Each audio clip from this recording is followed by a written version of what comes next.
ചാലക്കുടി പോട്ട federal bank മോഷണ case പ്രതി റിജു ആന്റണിയുമായി തെളിവെടുപ്പ് നടത്തി പോലീസ്. പ്രതിയുടെ വീട്ടിലും ഫെഡറൽ ബാങ്കിലും റിജു പണം തിരികെ നൽകിയ സുഹൃത്തിന്റെ വീട്ടിലുമാണ് തെളിവെടുപ്പ് നടത്തിയത്.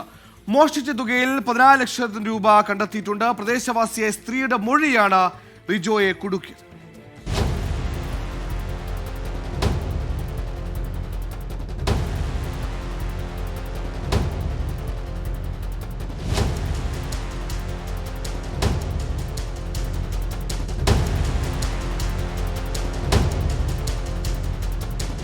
മോഷണം ആസൂത്രണം ചെയ്തതിന് പിന്നാലെ സുഹൃത്തുക്കളുമായി പള്ളിപ്പെരുന്നാൾ ആഘോഷിക്കുന്ന റിജോ ആന്റണിയുടെ ദൃശ്യങ്ങൾ 24 പുറത്തുവിട്ടു.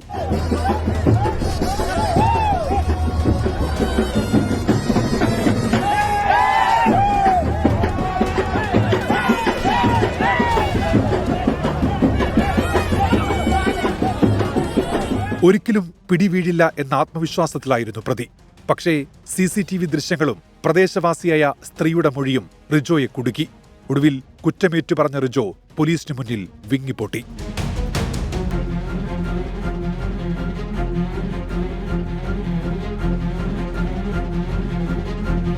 ബാങ്ക് ജീവനക്കാർ ചെറുത്തിരുന്നുവെങ്കിൽ മോഷണം നടക്കില്ലായിരുന്നുവെന്നാണ് റിജോയുടെ മൊഴി.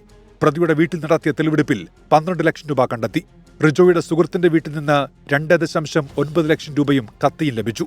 10,000-ഓളം രൂപ പ്രതി ചെലവാക്കിയെന്നാണ് പോലീസിനോട് പറഞ്ഞത്.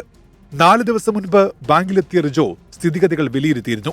ബാങ്കിൽ കാര്യമായ സുരക്ഷാ സംവിധാനങ്ങൾ ഇല്ലെന്നുറപ്പിച്ച ശേഷമാണ് മോഷണം നടത്തിയത്. ആഡംബര ജീവിതത്തെ തുടർന്നുണ്ടായ സാമ്പത്തിക ബുദ്ധിമുട്ടുകൾ മറികടക്കാൻ റിജോ ബാങ്ക് കൊള്ളയടിച്ചെന്നാണ് നൽകിയിരിക്കുന്ന മൊഴി.